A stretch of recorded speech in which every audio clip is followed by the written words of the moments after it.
Starting में हमने 20 लाख रुपए लगा के काम स्टार्ट किया था। अगर टर्नओवर की बात करें तो कितने लाख रुपए का टर्नओवर कर ले रहे हैं महीने का? अभी हमारा 80 से 85 लाख रुपए का टर्नओवर हो रहा है। सर आपका स्वागत है हमारे YouTube channel farming education hub में। सर नमस्कार। नमस्कार सर। तो सर हमारे दर्शक देख रहे हैं, उनको अपना परिचय बताइए। मेरा नाम दिनेश बाकर है जी। और हमारा फार्म है CMR ब्रीडिंग फार्म, मोरजंडा खारी, डिस्ट्रिक्ट श्रीगंगानगर, राजस्थान। अच्छा जी। तो सर अपना डेयरी फार्म कब स्टार्ट हुआ था, कितने दिन पहले शुरुआत हुआ था? सर हमें पिछले 6-7 सालों से लार्ज स्केल पे काम कर रहे हैं। अच्छा। उससे पहले स्मॉल स्केल पे घर पे ही किया था, तो घर काफ़ी उस टाइम बड़ा था, तो उस टाइम एनिमल रख रहे थे, HF और जर्सी के एनिमल उस टाइम रखे थे। अच्छा। तो वहीं से स्टार्टअप हुआ था। ओके। तो सर जब आपने डेयरी फार्म शुरुआत किया था तो आपने HF से शुरुआत किया था या जर्सी से शुरुआत किया था? सर HF से स्टार्ट किया था मैंने। अच्छा। क्योंकि जो डेयरी फार्म स्टार्टिंग के लिए अपने को जो फार्म स्टैंड करना है, तो उसके लिए HF की हेल्प अपने को लेनी पड़ती है। अच्छा। क्योंकि उसका मिल्क प्रोडक्शन भी अच्छा होता है और थोड़ी इजीली मिल जाती है। इजली मिल जाती है। जैसे अभी मैं देख पा रहा हूँ जर्सी की क्वांटिटी काफ़ी आपके फार्म में बढ़ गई है। तो जर्सी की क्वांटिटी कैसे क्या बढ़ गई? HF में काम ना करके आप जर्सी को क्यों चुन लिया? हमें डे 1 से ही वैसे तो जर्सी काफ़ी पसंद है और जो मैं और मेरा पार्टनर वो काफ़ी टाइम से फील्ड के अंदर भी जर्सी के अच्छे एनिमल तैयार कर रहे हैं लोगों के घरों में भी। क्योंकि इसका क्या, एक तो मिल्क प्रोडक्शन भी अच्छा है और डिजीज़ नहीं है, बिल्कुल भी कोई भी सिंगल डिजीज़ नहीं है। अगर इनका थोड़ा मैनेजमेंट अच्छा रहता है तो HF का अगर कंपेयर करें जर्सी से, तो इनमें कोई भी डिजीज़ नहीं है और इनका कॉस्ट है वो कम आता है। जर्सी का कॉस्ट कम आता है, दूध की क्वालिटी अच्छी होती है, फैट परसेंटेज भी अच्छा होता है। ओके। अच्छा, तो टोटल सर अपने पास कितना एनिमल है? टोटल अभी अपने पास 83 एनिमल है सर। 83? जी सर। 83 में सर जर्सी कितना है और HF कितना है? ये करीब 30 के करीब जर्सी है। अच्छा। बाकी HF ही है सर। अच्छा, 30 के करीब जर्सी हैं, बाकी 53 के करीब है HF। मिल्किंग एनिमल कितना है? मिल्किंग अभी 28 एनिमल मिल्किंग पे है। क्योंकि लास्ट टाइम कुछ मिल्किंग जो एनिमल काविंग हुई थी वो एनिमल सेल किए थे। अच्छा। और अभी हीफर जो है हमारी वो भी प्रोडक्शन में आने वाली है, अप्रैल तक काविंग होने वाली है। तो अभी उनको आगे आगे चलता रहता है, दूध का जो हमारा लेवल है पूरा का पूरा मेंटेन रहता है। तो सर जो अपने पास जर्सी है, कितने लीटर वाली जर्सी है? जर्सी अभी हमारे फर्स्ट लैक्टेशन में 33 kg पे पहुंचे थे। 33? जी सर, फर्स्ट लैक्टेशन में। उधर खड़ी है 7277 नंबर की हमारी जर्सी है। कौन सी? उधर खड़ी है, अभी मिल्किंग हो गई है उसकी। तो वो जो उधर खड़ी है वो नहीं, वो तो 40 के करीब है, वो तो थर्ड लैक्टेशन जर्सी है। 40 के करीब देती है? जी सर। ओ, और ये जो गाय अभी खड़ी हुई है सर, ये फर्स्ट लैक्टेशन है जर्सियाँ और ये भी नियर ड्राई है। अच्छा। अभी ड्राई के पास चल रहे हैं, अभी इनकी काविंग आगे थोड़ी गर्मी में काविंग करवाएंगे, क्योंकि दूध का मेंटेन रखना पड़ता है ना। अच्छा, दूध का मेंटेन रखना पड़ता है। तो कहने का मतलब ये फार्म आपका HF से शुरुआत हुआ था, अब जर्सी की ओर शिफ्ट हो रहे हैं धीरे धीरे करके। जी जी जी।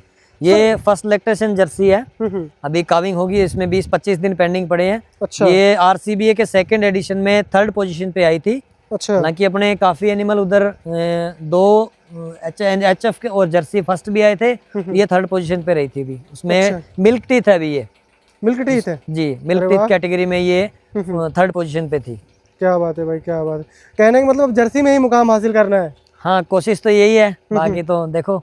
ये 2021 में हमने यहाँ पे स्टार्टिंग किया था। 2021 में? हाँ, 2021 से पहले ज्यादा शेड वगैरह बड़े नहीं थे, अभी इसको बड़ा बनाया था। इसको बड़ा बनाया। तो अभी अगर जैसे देखा जाए, आपने बताया कि 83 एनिमल हो गए, तो कितने मिल्क का प्रोडक्शन हो रहा है? अभी 27-28 एनिमल मिल्किंग में है, तो अभी 600 के करीब प्रोडक्शन हो रहा है। जैसे अगर मैं दूध की गुणवत्ता के बारे में बात करूं, तो जर्सी का आपको बेस्ट लगा या HF का बेस्ट लगा? जर्सी का बेस्ट लगा सर। कैसे बेस्ट लगा वो बताइए। जर्सी का एक तो क्या है कि फैट परसेंटेज अच्छा है और मार्केट के अंदर जो दूध जाता है, लोगों की एक चॉइस होती है कि नहीं यार ये दूध पतला है, ये दूध गाढ़ा है। अगर बात सेटिस्फिकेशन की करें तो कस्टमर ज्यादा सेटिस्फाइड है उससे, जर्सी से। तो कहने का मतलब जर्सी का फार्म ही बेस्ट है? हाँ, मेरे ख्याल से तो जर्सी का ही बेस्ट है। जैसे आपने बताया डिजीज भी नहीं आ रही। हाँ, डिजीज नहीं है इनमें, इनका कॉस्ट भी कम है। अगर HF अपने को जितना सामान खा के 30 किलो दूध दे रही है, तो ये उससे मतलब 30% कम सामान, यानी कि अगर HF पूरे दिन में 50 किलो खा रही है, तो ये 35 से 40 किलो खा के उतना प्रोडक्शन दे देती है और फैट परसेंटेज उससे अच्छा। अच्छा जी। तो कहने का मतलब ये है कि अब आने वाले समय में आपको जर्सी में ही काम करना है? हाँ, हमारा फ्यूचर जो है वो जर्सी में ही देखा है हमने, कि जर्सी पे ही फोकस कर रखा है। अच्छा जी। तो जैसे जो आपके पास बताया सर 600 लीटर मिल्क का प्रोडक्शन हो रहा है, तो कहाँ पे सेल कर रहे हैं आप? हमारा गंगानगर जाता है, door to door. Door to door जाता है? जी सर। अच्छा, door to door sir possible है यहाँ से? हाँ, 2 गाड़ियाँ हैं, दोनों गाड़ियां सप्लाई करती है। क्या बाइक से जाता है या कार से नहीं, जाता वो है? गाड़ी है एक जीतो है, जो इसकी महिंद्रा की जीतो आती है। अच्छा जीतो। हाँ जी। अच्छा सबसे पहले हमने गंगानगर के अंदर रिद्धि सिद्धि फर्स्ट के अंदर एक आउटलेट किया था। तो 2-3 साल उसको रखा, 2-1 साल रखा था, 2 साल से ऊपर ही रखा था। ओके। उसका क्या, धीरे धीरे कस्टमर आते रहे, उनका एड्रेस लिया, और अगर वो सेटिस्फाइड हो गए तो उनका जो एड्रेस लेके उस पर होम डिलीवरी स्टार्ट कर दी। कस्टमर जुड़ते गए, धीरे धीरे करके हमने आउटलेट वहाँ से बंद कर दिया और डायरेक्ट डिलीवरी स्टार्ट कर दी। अच्छा, तो पहले आउटलेट बनाया आपने? जी सर। तो आउटलेट तो ज्यादा बेस्ट था सर। आउटलेट से तो एक जगह, एक ही स्थान से आपका पूरा दूध सेल हो रहा था। एक ही स्थान पे, पर वो क्या ना कि एक टाइम के अंदर, अभी जैसे 2 गाड़ियां घूम रही है तो आउटलेट मार्केट के अंदर जो व्हीकल वगैरह आते हैं, और उसके अलावा बहुत सारे हमारे कस्टमर ऐसे हैं जो एज ए गवर्नमेंट सर्वेंट में हैं, और जिनको 8 बजे या 9 बजे या 10 बजे ड्यूटी का जो फिक्स टाइम होता है उस पर जाना होता है। तो अगर वो नहीं होते हैं तो फिर अगर लेडीज जाते हैं घर में काम वगैरह, वो थोड़ा डिस्टर्बेंस होती है, तो उस चक्कर में होम डिलीवरी स्टार्ट कर दी हमने। दूध हमारा 50, 52, 55 रुपये जो दूरी के हिसाब से तय, जैसे नज़दीक में तो उसमें थोड़ा कम टाइम लगता है, और अगर थोड़ा दूर है तो 55 रुपये जाता है। 55 रुपये जाता है? हाँ जी सर। तो क्या लगता है एवरेज पूरा क्या आ जाता है 600 लीटर? एवरेज 52 रुपये के करीब आ जाता है, 52 रुपये पर लीटर। 52 हाँ आ जाता है कॉस्ट निकाल के, और 46 इन हैंड आते हैं। इन हैंड आ जाता है? हाँ जी। तो इसको कहाँ कहाँ पाला जा सकता है जर्सी गाय को? जर्सी ऑल इंडिया में हर, गंगानगर का जो टेम्परेचर है ना, उसके अंदर गंगानगर में 0 डिग्री से लेकर 55 डिग्री तक का टेम्परेचर हो जाता है। अच्छा। तो इतना ज्यादा वेरिएशन है, जब गंगानगर के अंदर कोई एनिमल रह सकता है तो वो ऑल इंडिया के अंदर एनिमल रह सकता है। हाँ, गंगानगर में गर्मी भी अच्छी खासी गंगानगर में जो एनिमल अगर मैच्योर हुआ है, जो एनिमल पला बड़ा है, वो उसको ऑल इंडिया आप कहीं रख सकते हो, क्योंकि गंगानगर से जितना वेरिएशन कहीं नहीं है। बिल्कुल। अगर यहाँ पे मिनिमम सबसे कम रहता है और मैक्सिमम सबसे ज्यादा रहता है। अच्छा, मिनिमम भी कम रहता है और ज्यादा भी रहता है, टेम्परेचर आता जाता दोनों रहता है। जैसे मैं मिल्किंग पार्लर की बात करूँ तो बड़ा आपने माइंड सेट लगा के बनाया है सर। कहाँ से आपने टेक्निक अडॉप्ट किया अपने फार्म में? जैसे मैं देख पा रहा हूँ जुगाड़ वाला मिल्किंग पार्लर मुझे दिख रहा है। ये क्या है कि स्टैंडिंग पार्लर बनाया है, क्योंकि इसमें एक तो कॉस्ट भी कम आती है compare to fully automatic parlour से। अच्छा। क्योंकि धीरे धीरे वही है कि भी एक चीज पे काम करेंगे, जैसे ब्रीड पे हम काम कर रहे हैं, इनसे जो रेवेन्यू जनरेट होता है एनिमल से, जो प्रॉफिट आता है वो हम नेक्स्ट जनरेशन पे देते हैं। जैसे आगे ये बच्चे तैयार हुए हैं, वो ये काफ है, ये आगे हीफर है, उससे आगे अडल्ट हीफर आ गई, प्रेग्नेंट हीफर आ गई। तो अगर पार्लर वगैरह या इन चीजों पे कॉस्ट अपना खर्चा बढ़ाएंगे तो फिर इनको नहीं दे पाएंगे ना। अगर ये जब तैयार होती रहेंगी तो उसके बाद में पार्लर वगैरह जो मर्जी बन लगा उसमें कोई नहीं है। अच्छा, कहने का मतलब ये है कि पहले आपकी मुझे सोच अच्छी लगी, पहले आपको फार्म को ग्रो करना है। हाँ जी। फीफर तैयार करना है, जब फीफर आ जाएगा मिल्क प्रोडक्शन बढ़ जाएगा, एनिमल की ग्रोथ हो जाएगी, मतलब एनिमल की संख्या बढ़ जाएगी, फिर जब मन मर्जी पैसे आएंगे फिर तो बढ़ाते रहेंगे। कुछ भी करो सर। जैसे अगर हम बात करते हैं जो नया फार्मर डेयरी फार्म स्टार्ट करता है, वो फर्स्ट दिन से ऑटोमेशन में लग जाता है, क्या उसको ऑटोमेशन में करना चाहिए नहीं करना चाहिए? नहीं करना चाहिए सर, क्योंकि उसको जो चीजें प्रॉफिट देगी उन्हीं चीजों पे पहले फोकस करना चाहिए। अच्छा। बहुत सारे फार्म देखते हैं कि अभी फार्म स्टार्ट किया, जब मैंने काम स्टार्ट किया था उस टाइम बहुत सारे फार्मर्स ने, मेरे साथियों ने, कुछ दोस्त थे, उन्होंने भी कुछ उधर आगे से आगे रिश्तेदारी है, उन्होंने भी जैसे फार्म स्टार्ट किया था तो उनके काफी फार्म बंद हो गए हैं। उसका रीजन यही है कि वो सबसे पहले तो शेड पे ज्यादा खर्चा लगाते हैं, ऑफिस पे लगाते हैं, एनिमल की जो सीमन का जो खर्चा है उसकी बजाय वो इन चीजों पे ज्यादा लगाते हैं। तो वो टोटल एक्सपेंडिचर बढ़ता रहता है और रेवेन्यू कम होता है, तो वो धीरे धीरे करके फार्म बंद हो जाते हैं। अच्छा, तो आपको क्या लगता है सर कितने एनिमल हो जाता है बढ़िया फार्म बनाना चाहिए? मेरे ख्याल से अगर आप उसमें अच्छा, आपने खुद अच्छे एनिमल पैदा किए हैं, टोटल फार्म बोन एनिमल आपके पास 100 से प्लस एनिमल हो गए हैं, और आपको हर साल वो फार्म फुल्ली प्रॉफिट दे रहा है आपका खर्चा निकाल के, तो उस टाइम उसका आप 30 से 40% प्रॉफिट का जो 30 से 40% पार्ट है वो फार्म पे आप लगा सकते हो। तो आप जो अपने 83 गायों का मतलब मुझे फार्म, तो मुझे लगता है इसमें तो 100 प्लस एनिमल आ जाना चाहिए आपके फार्म में। हाँ, आ जाएगा सर। तो थे पहले 115 एनिमल थे, कुछ एनिमल अभी सेल किए थे। जैसे हाई मिल्किंग काऊ रहती है तो उनको भी आप सेल कर देते हो?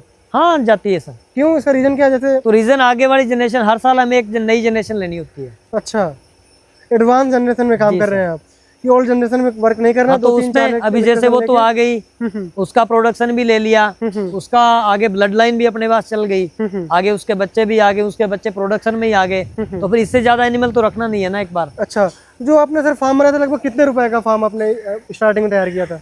स्टार्टिंग में हमने 20 लाख रुपए लगा के काम स्टार्ट किया था। स्टार्टिंग में आपने 20 लाख रुपए हाँ जी सर, लगा के काम शुरुआत किया था सर।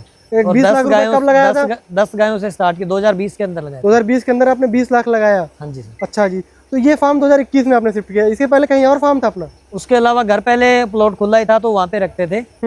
अगर हम सर अगर टर्नओवर की बात करते हैं तो कितने लाख रुपए का टर्नओवर कर ले रहे हैं महीने का? अभी हमारा 80 से 85 लाख रुपए का टर्नओवर हो रहा है सर। सालाना? हाँ जी सर, सालाना। 85 लाख रुपए में क्या कितना बचत कर लेते हैं आप? ये करीब एनिमल का अगर बात, क्योंकि अभी जो दूध टर्नओवर आपको बताया वो दूध का ही है टोटल। एनिमल का कुछ अभी प्रॉफिट आना स्टार्ट हुआ है, जैसे लास्ट ईयर कुछ एनिमल सेल किए तो करीब 20-25 लाख रुपए के एनिमल सेल हुए हैं। 20-25 लाख रुपए के एनिमल बेच लिए? हाँ, नेक्स्ट अभी रहेगा तो ये 20-25 वाला 35-30-35-40 तक भी चला जाएगा। तो अभी अगस्त सितंबर अक्टूबर में कुछ एनिमल सेल करेंगे, 15 से 20 एनिमल। तो उस टाइम भी कुछ काफ भी सेल करेंगे। तो सर जैसे आपका फार्म मेरे समझ में नहीं आ रहा, आपका फार्म तो मिल्किंग है, मिल्क सेल करते हैं आप, तो आप फिर कैसे सेल परचेज करके आप मतलब? सर मिल्क हमारा सेकेंडरी जो वर्क है। प्राइमरी वर्क जो हमारा है वो जेनेटिक्स पे ही है, ब्रीडिंग पे काम करना है। तो ब्रीडिंग पे? जी सर। तो मतलब अगर इनकम अगर जैसे मैं बात करूँ, जैसे 1 CR तो पहुँचा ही देते होंगे आप?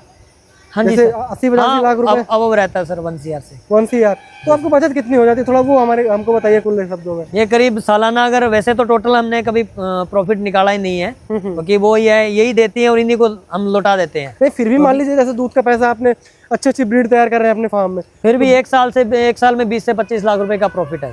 25 लाख रुपए का प्रॉफिट आ जाता है, सूखा प्रॉफिट आता है। हाँ। तो कहने का मतलब ये है कि दूध से तो कमा ही रहे हैं, साथ के साथ ब्रीडिंग से कमा रहे हैं। हाँ, ब्रीडिंग से। अच्छा जी, तो आपको सर स्टार्टिंग जब आपने डेयरी फार्म शुरू किया था तो आपको क्या क्या चैलेंजेस आए थे? अब तो मान लीजिए आप करोड़ों का टर्नओवर पहुंच गया है। सबसे बड़ा जो आया था एक तो एनिमल परचेजिंग का। उस टाइम बहुत प्रॉब्लम आई थी, क्योंकि कहीं से अगर एनिमल परचेज करते हैं तो फार्मर नहीं बताता है कि इसमें ये दिक्कत है। अगर आपको पूरे हर्ड से 80 एनिमल में से कोई आपको बोले कि ये 2 गाय निकालनी है, 2 गाय बेचनी है हमें, ठीक है, तो वो 2 गायों में कुछ प्रॉब्लम होगी तभी वो सेल कर रहा है। अच्छा, ठीक है। एक तो जैसे हमारा तो कॉन्सेप्ट है कि थर्ड लैक्टेशन एनिमल सेल करते हैं, तो जितने भी थर्ड लैक्टेशन एनिमल है, जैसे 30 अभी नेक्स्ट सितंबर अक्टूबर में 25 के करीब थर्ड लैक्टेशन एनिमल होंगे, तो 25 के 25 एनिमल खड़े होंगे, हम बोल देंगे भैया ये सेल करें, इनमें से आप देख लो जो भी आपको चाहिए, इस एनिमल का ये डेटा है, पहले आप एनिमल को देखो और जो आपको अच्छा लगे तो उसका डेटा आपको बता देंगे। अच्छा, तो आपको क्या टारगेट रहता है सर कि कितने एनिमल सेल करना है, या आपको जैसे आपका होम डिलीवरी भी है तो आपको कुछ प्लानिंग तो रहता है कि इतने एनिमल निकालना? और हमारे प्लानिंग ये रहता है कि हर साल 20 से 25 एनिमल जो काफ है हमारे, वो हीफर बन के और आगे मिल्किंग में आ जाते हैं और 20 से 25 एनिमल सेल कर देते हैं। अच्छा जी, कहने का मतलब है 20 से 25 का आपका प्लान रहता है? जी सर। तो अगर हम इनके फीडिंग मैनेजमेंट की बात करें तो इनका आप कैसे फीडिंग करवा रहे हैं? ये भी हीफर है अभी 8 से 9 महीने के बीच की जी इनको। हाँ जी, तो इनको ग्रीन फॉडर और इनको तूड़ी और कुछ थोड़ा बहुत साइलेज देते हैं। उसके अलावा मिनरल मिक्सचर जो ट्रेस मिनरल्स वगैरह वो सब कंप्लीट रहता है। और मिल्किंग एनिमल को क्या खिलाते हैं आप? मिल्किंग एनिमल हम सारा खुद का फीड है, उधर जो फैक्ट्री है सीएम के फीड फैक्ट्री है। अच्छा, खुद तो की? हाँ, वहाँ से कस्टमाइज फीड तैयार करवाते हैं। उनका भी अच्छा काम है, अच्छी इंडस्ट्री फीड इंडस्ट्री है उनकी। फैक्ट्री अभी बड़ा काम किया है उन्होंने, बड़ी फैक्ट्री भी डाली है, तो वहीं से फीड परचेज करते हैं, वहीं से फीड बनवाते हैं। महीने में 2-3 बार फॉर्मुलेशन में कुछ चेंजेस करते रहते हैं। अच्छा। अभी जैसे पीछे ठंड थी, जिस टाइम धूप नहीं निकलती तो उस टाइम का जो था वो थोड़ा अलग था। उसके अलावा अभी जैसे आगे का जो 15 दिन का जो चल रहा है, अभी जैसे आगे बरसात की संभावनाएं लग रही है, तो उसके हिसाब से थोड़ा उसमें चेंजेस करते रहते हैं। डेयरी फार्म के अंदर 3 मेजर पार्ट है, जेनेटिक्स, मैनेजमेंट और डिजीज। अच्छा, इसमें अगर आपने काम कर लिया इन तीन चीजों पे अगर आपकी पकड़ है तो आप अच्छा डेयरी फार्म चला सकते हो, अच्छा खासा प्रॉफिट भी कमा सकते हो। अच्छा जी सर, बहुत बहुत धन्यवाद जो सर आपने समय निकाल करके अपने पूरे डेयरी फार्म के बारे में बताया। ठीक है सर, थैंक यू।